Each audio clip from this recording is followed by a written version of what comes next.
अस्सलाम वालेकुम dear students, welcome to online classes. So dear students, हमने कल ओजोन के जो प्रोटेक्टिव शील्ड है वहाँ तक पढ़े थे, ठीक है। और आज हम पढ़ने वाले हैं chemical reaction in everyday life. तो सबसे पहले देखिए रस्टिंग ऑफ आयरन क्या होता है।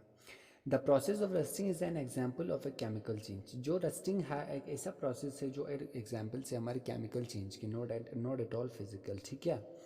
When iron is expose to water, जब हम आयरन को वाटर में जो है छोड़ के रखता है, वाटर वेपर बोलो या हमारे जो रेन वाटर है कहीं भी, ठीक है। एंड ऑक्सीजन, और वहाँ पे किसकी प्रेजेंस होता है, ऑक्सीजन की प्रेजेंस होता है। It gets coated with a brown layer. इसके बाद जैसे उसके ऊपर वाटर और ऑक्सीजन की जो मिक्सचर है वो लगता है, ये वो क्या होता है, वो आयरन जो है उसको जो है एक कोट करता है, बाहर से एक कवर जो है लगता है ब्राउनिश कलर के, ठीक है। एक लेयर वहाँ पे क्या हो जाता है, कोट होता है। This take place when iron react with atmospheric oxygen. ये कब होता है, जब हमारे एटमॉस्फेरिक ऑक्सीजन के साथ हमारे जो आयरन है वो रिएक्ट होता है, रिएक्ट करते हैं, ठीक है। In the presence of water, लेकिन ऑक्सीजन के ही प्रेजेंस में नहीं, वहाँ पे क्या होता है, वाटर की भी प्रेजेंस होता है। To form different oxides of iron, तो वहाँ पे बहुत सारे आयरन के ऑक्साइड्स वहाँ पे फॉर्म होता है। Having a brownish red colour known as rust, और वहाँ पे जो है एक ब्राउनिश रेड कलर की एक वहाँ पे सब्सटेंस वहाँ पे क्या होता है, अपीयर होता है, जिसे क्या कहता है, रस्ट कहता है। If the content of moisture air is high, अगर मॉइस्चर जो है एयर के अंदर जो मॉइस्चर की क्वांटिटी है, कंटेंट है, वो ज़्यादा होगा, या सच एज मोर ह्यूमिडिटी जो है उसका ज़्यादा होता है। जैसे आप देखिए यहाँ पे आयरन की रस्टिंग जो है आपको डायग्राम में दिखाया हुआ है ब्राउनिश रेड कलर के, ठीक है। ओके नेक्स्ट देखिए, मोर ह्यूमिड। ओके मैंने कहा कि जितने ज़्यादा ह्यूमिड होगा then rusting become faster, rusting जो है और भी ज़्यादा होगा, ठीक है, क्योंकि मॉइस्चर के अंदर वाटर कंटेंट होता ही है, ठीक है। तो वाटर कंटेंट होगा तो एटमॉस्फेयर ऑक्सीजन के साथ जब वो मिलता है और इसके बाद वहाँ पे आयरन के साथ रिएक्ट होता है तो वहाँ पे क्या लगेगा, rusting. The presence of salt in water make the process of rusting faster, अगर वाटर के अंदर साल्ट की प्रेजेंस होगा तो ठीक है, क्या होगा, रस्टिंग जो प्रोसेस है वो बहुत ही फास्ट होगा। The process is of rusting is represented, ऐसे जो है आपको रस्टिंग के प्रोसेस रिप्रेजेंट करना है। आप लोग जो है इसको अच्छे से प्लीज़ देख के रख लीजिएगा। आयरन और ऑक्सीजन और वाटर होना चाहिए, ठीक है। इसके बाद वहाँ पे क्या बनता है, आयरन ऑक्साइड और या रस्ट वहाँ पे क्या होता है, फॉर्म होता है, ठीक है। जब 4Fe हमारा होता है आयरन, इसी तरह ऑक्सीजन का O, वाटर का H2O, इसके बाद यहाँ पे क्या बनता है 2Fe2O3H2O, ठीक है, प्लस H2O। नेक्स्ट आता है आपका प्रिवेंशन ऑफ रस्टिंग, ठीक है। Rusting of iron and steel can be prevented by not allowing the contact of iron with water and oxygen. Rusting of iron या स्टील को आप कैसे प्रिवेंट कर सकते हो, उसको जो है आपको वाटर और ऑक्सीजन के कंटेक्ट में आयरन को यानी उसे एलो नहीं करना है, वहाँ पे फेंक के नहीं रखना है आपको, ठीक है, एटमॉस्फेयर ऑक्सीजन जहाँ पे आ रहा। This can be done by the following method, ये कुछ मेथड्स के थ्रू भी आप क्या कर सकते हो, इनको एलो यानी बचा के प्रिवेंट करके रख सकते हो। सबसे पहले देखिए पेंटिंग, यानी उस आयरन को क्या करके रखें, आप पेंट करके रखें, ठीक है। सेकंड ऑयलिंग एंड ग्रीसिंग, उसको या ऑयल लगा के रखें या ग्रीस करके रखें, ठीक है। या उसको प्लास्टिक के कोटिंग वहाँ उसके ऊपर लगा के रखें ताकि वहाँ वो बच जाए, ठीक है। इसी तरह क्रोमियम प्लेटिंग वहाँ पे आप करके रखिए। इसी तरह गैल्वेनाइजिंग करके रखिए। गैल्वेनाइजिंग क्या होता है, जिंक प्लेजिंग जो प्लेटिंग होता है, ठीक है। देखिए it is a method in which a coating of a more reactive metal zinc is deposited on iron। ये एक ऐसा मेथड है जिसमें हम क्या करता है, जिंक जो रिएक्टिव मेटल्स होता है उसको जो है डिपॉजिट करना है आयरन के ऊपर, उसको कोट करना है, ठीक है। This prevent the contact of iron with air and दस प्रिवेंट रस्टिंग। ये जो है क्या करेगा, आपके आयरन को जो है एटमॉस्फेरिक एयर और जो वाटर है उनके कंटेक्ट से क्या करके रखे, प्रिवेंट करके रखेगा, और आपके रस्टिंग क्या हो सकेगा, प्रिवेंट हो सकेगा, ठीक है। इसी तरह next alloying, in this method the properties of the metal are change by mixing it with other metals so that it does not rust. इसमें क्या करना है, इस मेथड में आपको जो मेटल की जो प्रॉपर्टीज है उसको क्या करना है, of the metal are change करना है, ठीक है। किसे चेंज करना है, दूसरे मेटल्स को इससे जो है इसके अंदर मिक्सड करके जो है क्या करना है आपको, इसको अब यानी प्रॉपर्टीज़ में चेंज लाना है ताकि वो क्या हो सके, रस्ट से बच सके, ठीक है। फॉर एग्जांपल स्टेनलेस स्टील, जो स्टेनलेस स्टील जो है is made by mixing iron with carbon and metal like chromium, जो हमारे मेटल से क्रोमियम, निकल, मैग्नीज, ठीक है, इनके साथ जो आयरन है उसको क्या करता है वहाँ पे मिक्स करता है, ठीक है। Mixing iron with carbon and metal, carbon और मेटल के साथ उनको मिक्स किया जाता है। मेटल जो हमारे क्रोमियम, निकल्स होता है, मैग्नीज होते हैं, ठीक है।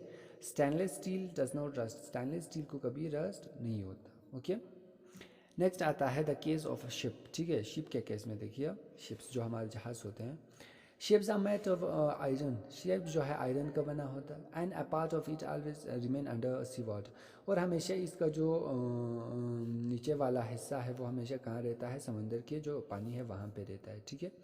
Even on the part above water also, लेकिन बहुत सारा जो है वो वाटर के ऊपर भी रहता है आल्सो, ठीक है। Water drop keep clinging to the ship outer surface, water जो है हमेशा जो उसके आउटर सरफेस है वहाँ पे क्लिंग होते रहते हैं, वहाँ पे लगते रहता है। सी वाटर कंटेन साल्ट, क्योंकि और सी वाटर में तो क्या होता है, साल्ट होता है। हमने कहा था साल्ट जिस वाटर में होता है वहाँ पे रस्टिंग का प्रोसेस बहुत ही फास्ट होता है, ठीक है। Sea water contain salt which make the process of rusting faster, जो हमारे रस्टिंग प्रोसेस को और भी फास्ट करते हैं। Thus ship are damage from rusting in spite of being painted, इसीलिए शिप जो है डैमेज होने से, रस्टिंग से डैमेज होने से बचता है, क्योंकि उसे क्या किया होता है, पेंट किया होता है, ठीक है। और उसको पेंट करना भी चाहिए अगर आपके पास कोई शिप है तो, ठीक है। Damage is so much that a fraction of ship iron has to be replaced every year, damage तो उसको भी होता है, ठीक है। शिप को भी बहुत बड़ा डैमेज होता है, क्योंकि हर साल जो है उसको रिप्लेस करते बैठना पड़ता है, ठीक है। This cause a lot of monetary loss, इसकी वजह से बहुत सारे मॉनेटरी लॉस उनको जो है क्या होता है, अकर होता है, और उनको बहुत सारा रिपेयरिंग के लिए पैसा लगता है, ठीक है, इतना बड़ा शिप के लिए। ओके, नेक्स्ट आपका आता है decay of organic substance. Food decay due to chemical reaction, food जो है वो डिके होता है किस वजह से, केमिकल रिएक्शंस की वजह से। Brought about by micro organism, वहाँ पे कौन होता है, जो कॉजिटिक एजेंट होता है वो माइक्रो ऑर्गेनिजम्स होते हैं हमारे, ठीक है। Example this of micro organisms are fungi और बैक्टीरिया, वो माइक्रो ऑर्गेनिज्म होता है हमारा फंगाई और बैक्टीरिया, ठीक है। दिस ऑर्गेनिज्म प्रोड्यूस एंजाइम, ये ऑर्गेनिज्म क्या करते हैं, देखिए ये एक एंजाइम प्रोड्यूस करता है which break down complex organic compound into simpler substance, ये जो है क्या करता है, हमारे जो कॉम्प्लेक्स ऑर्गेनिक कंपाउंड है उनको फर्दर सिंपलर सब्सटेंस में क्या कर देता है, कन्वर्ट कर देता है। While decay result in food spoilage, जब डिके होता है हमारे फूड जब स्पॉइल होता है, it's not always a bad reaction, तब यहाँ वहाँ से कोई बैड रिएक्शन नहीं आता, ठीक है। Okay, if decay would not occur, अगर वहाँ पे कोई जो फूड के डिके नहीं हुए, dead plant and animal would pollute the environment, हमारे जो डेड प्लांट होता है, एनिमल होता है, वो क्या करता है, हमारे इन्वायरमेंट को पूरी तरह से पल्यूट कर देता है, ठीक है। And the nutrient remove from the earth, और वहाँ से न्यूट्रेंट जो होता है अर्थ से वो क्या होता है, रिमूव होता है। By plant would not be return to the soil, जो प्लांट जो है सॉइल में रिटर्न नहीं कर पाते, ठीक है। ओके, इसके बाद आता है cooking of food. The common example of chemical change is cooking, एक केमिकल चेंज, हमारा कुकिंग भी एक केमिकल चेंज ही है, ठीक है। We prepare food with heat, हम जो है फूड को बनाते हैं हीट से, ठीक है। व्हेन वी कुक फूड, जब हम कुक कर रहे होते हैं food, arrangement of the item change, जो आइटम की अरेंजमेंट से वो क्या होता है, मॉलिक्यूल्स के अरेंजमेंट वो चेंज होता है। The nutrient content in raw food break down into smaller molecules, जो न्यूट्रन कंटेंट है उस रॉ फूड के अंदर वो क्या होता है, ब्रेक डाउन होकर छोटे छोटे मॉलिक्यूल्स में जब हीट करता है, व्हेन हीट करता है, जब हीट करते हैं तब जो है वो स्मॉलर मॉलिक्यूल में ब्रेक डाउन होता है। Cooking food is an irreversible change, cooking food का जो है कुक करना एक इरिवर्सिबल चेंज है। As we certainly can not get back the raw potato from potato sabzi, ठीक है।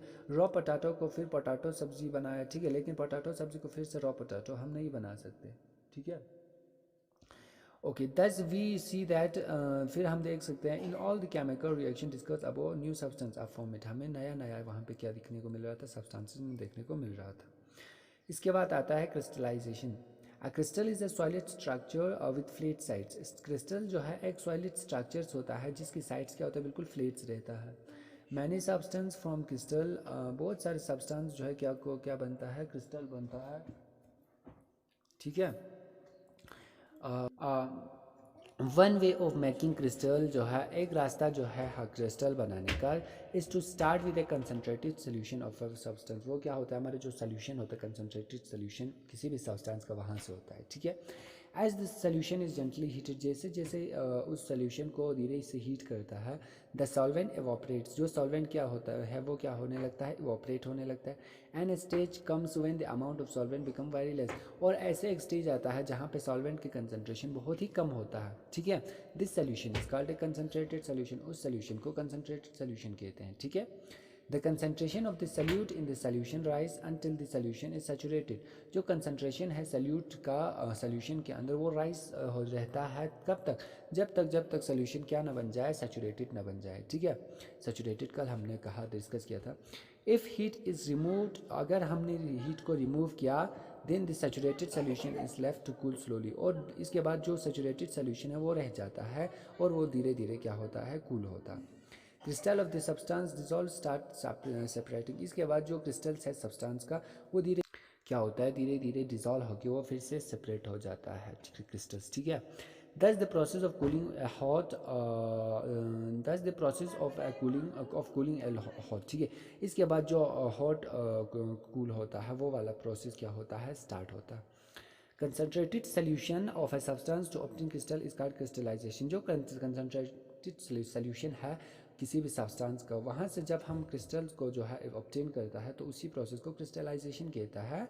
It's use to obtain a substance in the pure form, वो ये जो है एक ऐसा प्रोसेस है जिसमें से हम सब्सटेंस को जो है ऑब्टेन करता है प्योर फॉर्म में, ठीक है। यानी हम वहाँ पे देखिए क्रिस्टलाइजेशन ऑफ साल्ट की क्रिस्टलाइजेशन हो रहा है वहाँ पे साल्ट, ठीक है। नेक्स्ट एक्टिविटी आप पढ़ लीजिए। In this way we can also get the crystal of urea, हम जो है ज़्यादा यूरिया की, एल्यूम की, copper sulphate etcetera from their solution, इनके सोल्यूशन में से हम इनके क्रिस्टल्स को क्या कर सकते हैं, ऑब्टेन कर सकते हैं। एंड लास्ट में आपका आता है obtaining salt from sea water, यानी किस तरह से साल्ट को सी वाटर में से हमें लाना है, ठीक है। ये तो हमने पढ़ लिया भी था। Sea water is a mixture of lots of things, sea water जो है एक मिक्सचर होता है जिसमें बहुत सारे चीज़ों का क्या होता है, मिलावट होता है। Beside fish and plant, fish और प्लांट को छोड़कर there is also salt in the sea, salt भी होता है सी के अंदर। That's why sea water is salty, इसलिए जो है सी वाटर क्या होता है, हमेशा साल्टी रहता है। Salt is obtain from the sea by evaporating the water, जो है हम वाटर से जो है ऑब्टेन करता है उस सी को जो है उस वाटर को, सी वाटर को एवोपरेट करके। Sea water is collected in tanks, जो सी वाटर है सबसे पहले उनको टैंक्स के अंदर क्या किया जाता है, कलेक्ट किया जाता है। And allow it to evaporate slowly under the heat from the sun, इसके बाद जो हीट आ रहा है सन से उसके अंदर रख के उसको क्या करना पड़ता है, धीरे धीरे इवोपरेट करना पड़ता है उस वाटर को, ठीक है। Water in tank and water slowly evaporates, leaving behind white crystal of the salt, which are then purified to obtain table salt. इसके बाद क्या होता है, जो वाटर टैंक में जो टैंक में वाटर है वो धीरे धीरे इवोपरेट होता है और वहाँ पे जो छोटे छोटे वाइट क्रिस्टल बच जाता है साल्ट के, उनको क्या किया जाता है, प्योरीफाई करके वहाँ से हम साल्ट को ऑब्टेन करते हैं, ठीक है। 100 gram of sea water contain about 3.5 gram of salt, 100 gram of sea water में लगभग कितना, 3.5 ग्राम क्या होता है, साल्ट कंटेन होता है। आप नीचे डायग्राम में देखिए, heat from the sun evaporates the water and salt is left behind, जो वाटर है वो एवोपरेट्स हो चुका है और वहाँ पे कुछ वाइट क्रिस्टल जो है बचा हुआ है, जो क्या है हमारा साल्ट, जो वाइट वाइट क्रिस्टल जो हमारे साल्ट जिसे हम कहते हैं, ठीक है, ओके। और लास्ट में जो है आप सब लोग इस टेबल को जो है अपने कॉपीज़ पे अच्छे से ड्रा करोगे, समरी फ्लो चार्ट को, ठीक है। तो कल इंशाल्लाह हम क्वेश्चन वाला सेक्शन पूरा ख़त्म कर लेंगे, इसके बाद हम नेक्स्ट हमारे यूनिट स्टार्ट करेंगे, बस एक यूनिट बचा है, तब तक